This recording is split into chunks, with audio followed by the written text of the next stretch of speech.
โอ้บ่ได้ดอกอันนี้ก็บ่เอามีดตัดออกนี่เนาะ มันเป็นอะไรพ่อใหญ่มันเหนียว บ่ได้มันบ่เห็นชนมันนี่ เบิดเลยบ่จะมีดเท่านั้น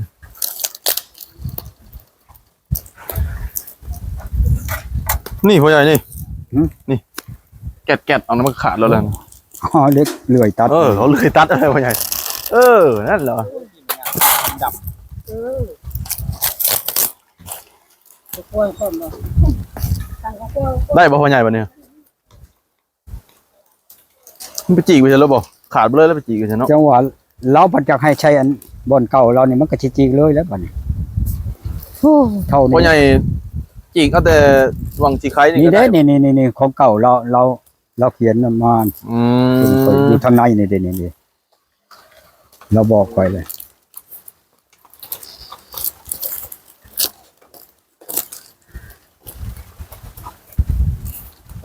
ห่านอ๋อเลื่อยซอยเลยพ่อใหญ่คักเนาะพ่อใหญ่เนาะเลื่อยซอยเลยพ่อใหญ่เฮ็ดอย่างนี้เลยอืม เดี๋ยวขาดแล้วยันมันขาดอันนี้เรานี่ อืม อันของอันนี้เราเขียนมาแล้วข้างแน่เลยนะเราอยากให้ไว้ทันใจเราลีรอนั่น อ๋อ ค่อยกระค่าน้ำผู้นี้นั่น อืม โอ้ยบ่ได้ดอกก็มาขาดทางในของเรานี่ มีดพ่อใหญ่ได้พ่อใหญ่ มัน มีด เทิง พ่อใหญ่อยู่เทิงนะ อยู่เทิงหมดแล้ว เอามาช่อยขาด มีตัดกับมีดอก อ่า มีตัดมีดยังครบหมดแล้วอยู่ใน มีด เทิง น้อยพ่อใหญ่มาปาดซอยก็คักคือซอยสิ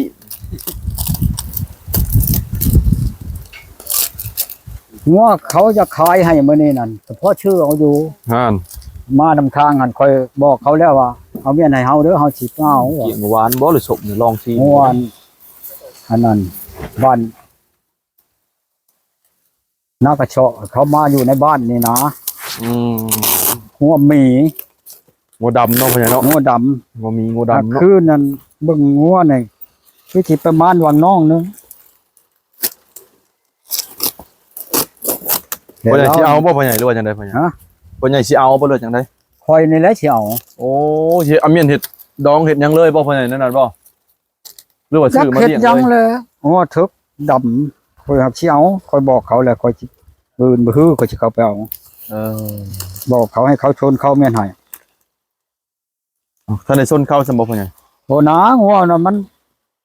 มันไปที่เชิงกันงัวเขาบ่อื่นโอ้ยบ่ได้ดอกบ่แล้วเอ้ยขึ้นไปเอามีดก่อนขึ้นไปเอามีดตัดก่อน ขึ้นเอามีตัด ตั เอา ด พ่อใหญ่ เป็นได้นี่นะจักหน่อยมันขาดของเราเขียนเนี่ยอะไรจะที่ขั้นจะเขียนนะ แม่นแล้วพ่อใหญ่ เมื่อไรบัดนี้ละเอาออกเลยคือสิชงให้เล่าแล้วนะบ่เอาข้างเนี่ยนะ แม่นแล้ว เคยมาทันใจเรา พี่น้องเอ้ยกล่องหักไม้ ไม่จะฟังเอา เครื่องดีของ เขา ขัง คั่ว ได้ ก็อยู่ เลย แน่นั่นแหละ อยู่ในกล่อง ของขังเอาบ่ลีเด้ ของทังอยู่ในกล่อง ของขัง นั่นครับคนของทังอยู่คนมันอยู่ในกล่องของทังแล้วเออ เวทมนต์ปนกระทาเลยนะเฮ็ดให้ผู้เช้าหมักผู้เช้าลงเด่นกล่องในกล่องมันบ่ฉลาดจะได้อยู่ เห็นไหม ฮะ มีลงแล้วเป็นภาษาเนาะ เออ มีเนี่ย จำนี้ยังลงบ่พออยู่จังนี่เออ ลงของปั๊มบ่ เสาเงิน คนเวียด โอ้ อยู่ในอัน อืม อันนี้แหละน้องเงินนี่นะ อืมสิเบิ่งน้ำพ่อใหญ่กับพ่อใหญ่ยังแก้กล่องอยู่เลยนะ นี่โหหลายชั้นหลายลืบก็เดียดแท้เบิ่ง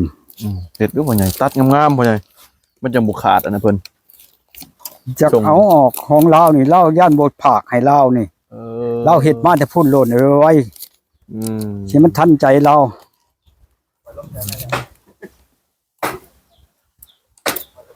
เงินคำกับแก่เพิ่นโอนให้แล้วเนาะพ่อใหญ่เนาะ โอ้ยโอนเชนเดียวกับผู้นี้น้ำมันนั่นแหละไปมาน่ะสิมีหยังอีกแหละ เนาะ คอยน้ำใจเบิ่งซะก่อน จิตใจ น้ำใจ สิได้ คน เนาะ นี่ พ่อใหญ่ น้ำ เนาะ มันเบิ่งให้มันพุทธซะก่อนครับ ใจสิเด็ดอีหลีบ่เนาะพ่อใหญ่เนาะ เงินแสนหนึ่งคู่มือนี่มันมีน้ำยาหยังแหละบ่ บ่ได้อีกจังเลยพ่อใหญ่ ได้เพียง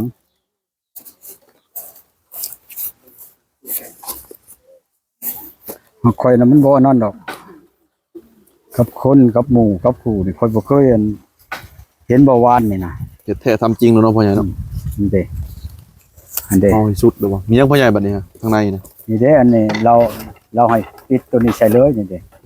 นี่ฝากไว้เพิ่นบ่กัน วงสาขาบ้า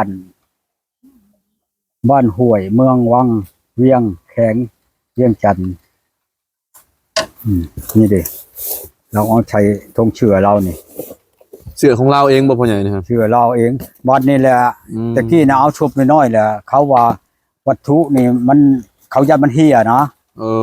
แต่ถามเราว่าหลายไปได้ราคาอันของเจ้าภาคเมืองอยู่จักแล้วของเก่าแก่ของอั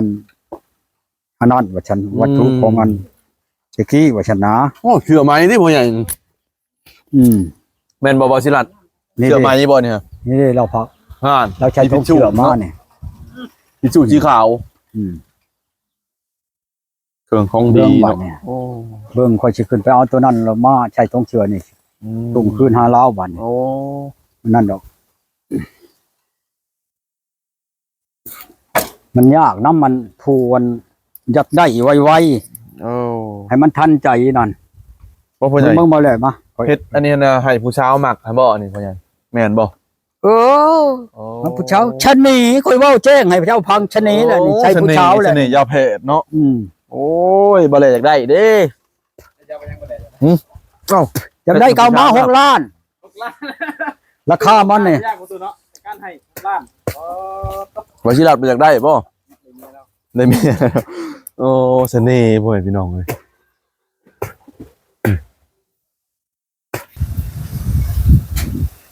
ป๋อเอ้ยคนงามเพิ่นแต่มาเนี่ยก็มาเฮ็ดอยู่เฮ็ดกินเนาะโหฟ้า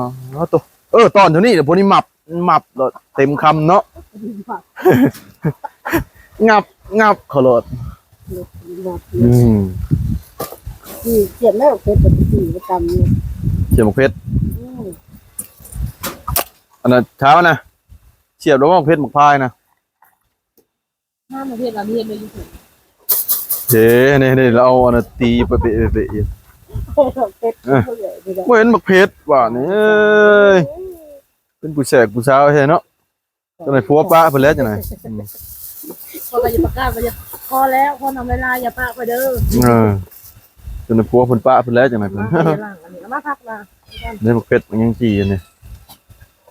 โอ้ยไปเห็ดไปเห็ด อื มาเห็ดมาเห็ด เนาะ เป็นป้าเห็ด ใส่ผักหลายๆหน่อยนึงกินเนาะคุยเนาะคุยเต็มคำรสหมกเพชรกันหน่อยใหญ่ๆใส่ เป็นรีบเอา ที่ทำออก เราเห็ดคักเดือนละน้อยเอาละน้อยไปซั่นไปชาญเนาะว่าละน้อยอาจจะเราหายได้นะ คนเจอจอน เราละน้อยเราหายได้ โอ้โหได้เราซื้อครับแล้วก็ซื้อ เป็นแล้วบ่ นั่นพ่อใหญ่ลงมาเลยฮะแล้วบ่พ่อใหญ่แล้วบ่ของเจ้าบ่ยังบ่ ฮะ เห็ดเด้อพ่อใหญ่เห็ดเบี้ยกันรถเด้อพ่อใหญ่เด้อตัวเห็ดสุดสีมือเด้อไอ้ฉันเห็ดได้แซ่บเด้จนเลียมือบ่เลยบ่แหล่เด้ เว้าดีบ่ โอ้ยเลียมือตวดๆแล้วเจ้าเค็มบ่เค็มเลย ปลาจังไห้ อยู่เฮ็ดแซ่บหลายเด้อมันสิยามเด้อ นั่น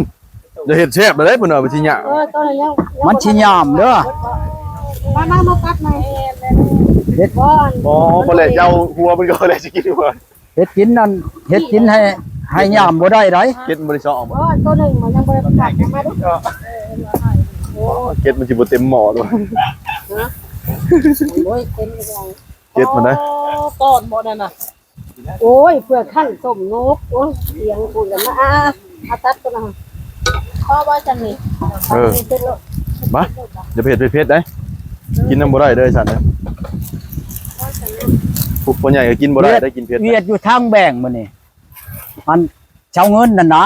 งานเช้าเงินบาทนี่ เช้าเงินนั่น เด็ดไปหาพ่อใหญ่เขาไปพี่น้องเอ้ย ผู้เราไป ภาพนี่ก่อน เอาเครื่องไปอันดาวเครื่องอยู่นั่น โอ้ ว่ามาถามมันเจ้านี่เป็นตู้ก้อนบ่แม่นว่ะ โอ้ เป็นหยังเจ้าจังหูจักข่อย โอ้ยข่อยเบิ่งชิปเจ้าเลย เออ เอาแล้วอันผู้สาวอยู่นั่นน่ะ2 คนขายเครื่องอยู่น้ำมันน่ะ คนบ้านนนหังนี่ข่อย อันผู้สาว2 คนนั่นญาติ ญาติเนี่ยคนเนี้ย ญาติ ฮัด ยันคอยใจเครื่อง ยันเขาใส่เครื่องยันหมักเขา ยัน ยันให้เขาหมัก คนยันอัน เป็ คน น เส มา น่ห์ คอยอ่า เออ